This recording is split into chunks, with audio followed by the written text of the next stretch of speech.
So it's early here, Thursday morning, and I'm going to be traveling somewhere on the East Coast, and I'll go ahead and I'll take you guys along. I'll see you guys soon.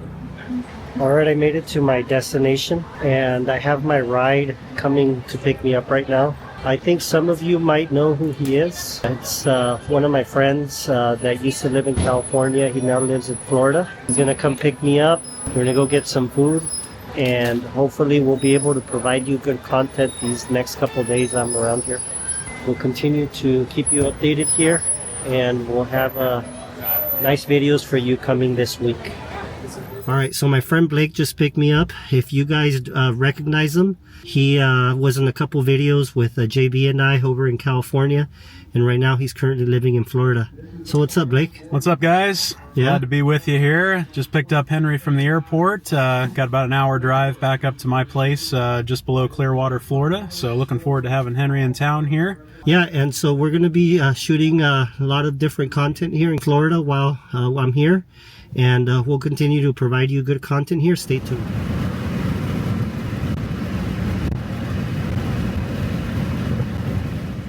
All right, so we made it here to St. Petersburg, Florida with Blake, and we're gonna go ahead and get some dinner, but I'd like to shoot a little video here and talk a little bit about the experience that I had today going through the airport from my hometown here. And from what I see is it's very difficult for people to be able to eat healthy nowadays when they're traveling, going through these different airports. And I think it's very important for you to prepare beforehand, and also make sure that you pay attention to what you eat, because a lot of these foods that they give in these planes, they're full of these added sugars that you shouldn't be consuming. And Blake here, I'm going to go ahead and let him give you a little bit of introduction of his knowledge behind traveling and what recommendations he has to be able to better prepare and eat the correct foods as you have these journeys. Yeah, absolutely. Be happy to talk a little bit on that. One of the things that you can really do before traveling, especially air travel, because like Enrique said, the options are pretty limited and oftentimes packed full of processed junk, additives, sugars, things that generally you don't want to be consuming. So one of the big things that I like to do actually before flying is cook some bacon up at home. Let it cool down, throw that in a little Ziploc bag, because you can travel, you can go through security with food, and it's 100% fine. They're never going to take that away from you. Liquids, obviously, is a different story. So oftentimes, if I can, if it's I'm flying in the morning, I'll make a bunch of bacon the night before, throw it in a Ziploc bag. Once it cools down, grab that in the morning first thing, throw that in my backpack, and I'm off. Then that way I can fast in the morning, and then whenever I get hungry, whether it be on the plane or when I get to a layover or my destination, pop that out, get some nice healthy bacon, eat that up. Another thing that you can do is there's a lot of different meat bars that you can buy, such as Epic bars. That's one that you really, really like. I love the Epic bars. Yeah, Yes, yeah, it's Henry's jam. Or like meat sticks, things like that. I don't recommend Slim Jims because if you read the ingredients, it's got soy protein in it, preservatives, some things where, if you have to, that's a better option than, pretzels or anything with a bunch of processed carbohydrates, sugars in it. But, if you can go to Sprouts or, a store comparable to that, take a look, see what they've got, or order some online, be stocked up. And another good thing that I like are little cheese crisps or cheese wisps. Costco has those. You can get a big bag of those, take the whole thing or, portion it appropriately if you're traveling alone or with friends, family, etc. Then that way you get high protein, high fat, animal-based, and you're not getting a bunch of junk and processed carbohydrates. Yeah, those are really good tips. I usually, when I go to the grocery store to buy my regular groceries, I do keep in mind the fact that if I'm going to be traveling soon, to also stock up, again, like he said, those Epic bars, those are really good. Also, those beef sticks, I like the beef sticks as well. And you could use, there's a brand called Archer out there, and there's another one called Chomps. I highly recommend those. So, I also like the Baby Bells. Those are also good. You can find them at your local grocery store. So you try to eat foods that don't have a lot of processed in them. Make sure that it's healthy for you. read the ingredients, do your research, go online before you buy these types of foods. Something that maybe fits good into your diet as well. Do you have any other suggestions for people who are traveling? I know that you've traveled a lot in the past, your wife as well. Yeah. My wife's actually a flight attendant, so for her it's even harder. And a lot of the things that I mentioned is snack items that are fantastic that I can definitely eat. She's not a big fan of, so it gets a little bit more challenging. So that's where you can get a little bit more advanced and where I've done this also. And a lot of this might sound crazy to people, but I've been known to cook up, let's say, a little New York steak or even a burger and throw that in a little Ziploc bag, throw it in the fridge, sprinkle some salt or seasoning or even a little, get a mustard packet, whatever you want. You can grab that, at a destination or layover, and eat that too. And then you got yourself nice animal-based protein, good healthy fat, no carbohydrates, keep your blood sugars down, keep you functioning at a high level. The other thing too, when you're actually on the airplane, of course, typically you get a service during the flight. And what I usually always do is get a seltzer water or like a LaCroix when they offer drinks, because a lot of times you're getting soda pop, and then it's just packed full of, a little can of Coca-Cola is probably 46 grams of carbohydrates, 45 grams of sugars. That's an awful lot of sugar to be consuming. Get a blood sugar spike, then a drop, then you get tired, then you want more food. So a nice little LaCroix is excellent. And then oftentimes they'll offer like little pretzels or cookie or something like that, or fruit snack, which is basically just sugar juice.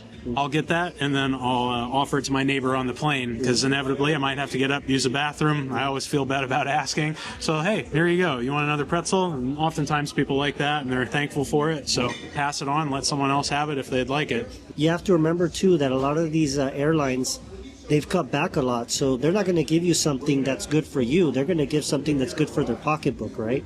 As I was traveling today, I did do a layover on Dallas Fort Worth. And they do have some lounges there. I've been to both the Capital One Lounge and the Centurion Lounge for American Express. And American Express's lounge, actually, they've gotten better quality food recently.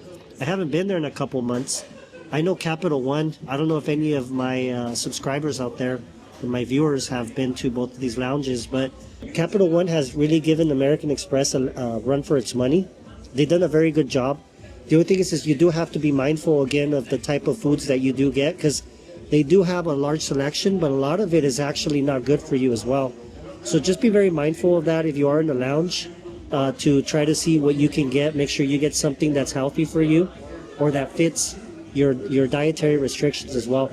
Also, with the American Express lounges I went in today, they actually had a good amount of lamb chops, which I thought was great. And they also had the food that they had to go along with the lamb chops. I felt like it was also low on sugar. They had a very good selection of different types of drinks. So if you do have the luxury to be able to go to a lounge, I think it's a very good alternative than to try to buy something from Whataburger or any of those chain restaurants that they have around the airport. A lot of that food is not good for you. It just gets you very tired, and when you get to your destination, you just feel very groggy. That's why it's very important to eat something that's good for you, that's not as processed, as Blake said. He has some very good tips. Do you have anything else that you want to add to this? Yeah, I think that's really good advice on both ends. The last thing, too, is touching a little bit on money. A lot of airports really like to rip you off for the food that you get or drinks that you get. Yeah, that's true. So you're going to save some money too. If you think about it, taking a couple Epic bars, a little bit of cheese crisps, that's going to cost you maybe $5, $6, $7 versus having a meal at one of these places where you're going to get processed food, a bunch of carbohydrates, a bunch of junk, and you're probably going to pay triple that. So, it's a nice way to save $15-$20 if you travel a bunch. That adds up. And so it's definitely a good thing to keep in mind. It is. In the past, several years ago, I used to do that. I used to go to the Chinese food or Panda Express or Whataburger. And I remember back, even we're talking about 7, 8, 9 years ago, we're talking about $20 back then. I can't imagine what a meal would cost right now. If it's $20 to do a combo outside of the airport, I can only imagine how much it costs right now. I haven't checked the prices because I haven't been to one of these places at the airport in a very long time. But I can only imagine how much the price increase has happened over the years. So yeah, just be mindful. Again, this is just a big reminder to eat better and to take care of your health. It's very important.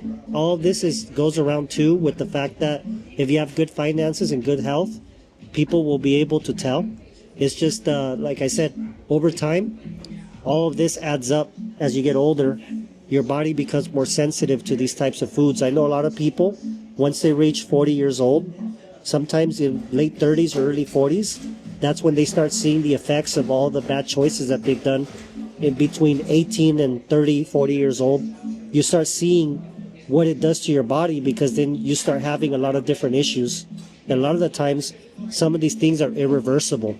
I really appreciate everybody following my content, and we'll continue to provide you more videos as I'm here in Florida for the next couple of days.